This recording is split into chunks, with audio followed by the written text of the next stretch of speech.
Our guest is David Barton, an expert on American history and the writings of the Founding Fathers.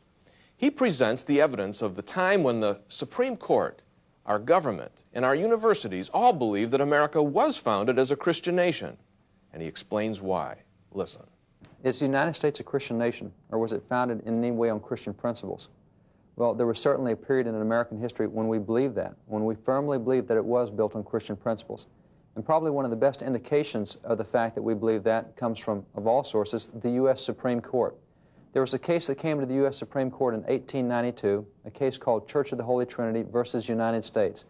At issue in this case was the hiring of a minister, and someone had challenged the fact that a Christian minister was being hired in America. And the court in itself thought that was ludicrous, that anything Christian should be challenged in America. And so they went into an explanation of why that was absolutely absurd to challenge Christian principles in America. And the court, and we understand that when the court does a decision, it goes back through history, it goes back through law, it goes through previous precedents, it tries to arrive at some strong conclusion, and that's what the U.S. Supreme Court did in this case. The court emphatically declared our laws and our institutions must necessarily be based on and must include the teachings of the Redeemer of mankind.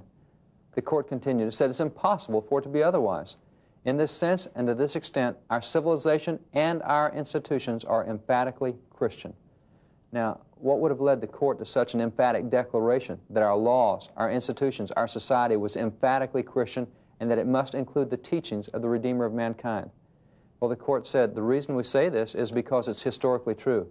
They said from the discovery of the continent to this present hour, there is a single voice everywhere making the same affirmation. We find everywhere a clear recognition of this truth. And the court proceeded to go into a history lesson. It went through 87 instances of American history, starting from the discovery of the continent, the time of Columbus, and going all the way through their current day in 1892. After having gone through 87 precedents, the court said, we could go like this for a long time. 87 is sufficient to say that Christ must be the center.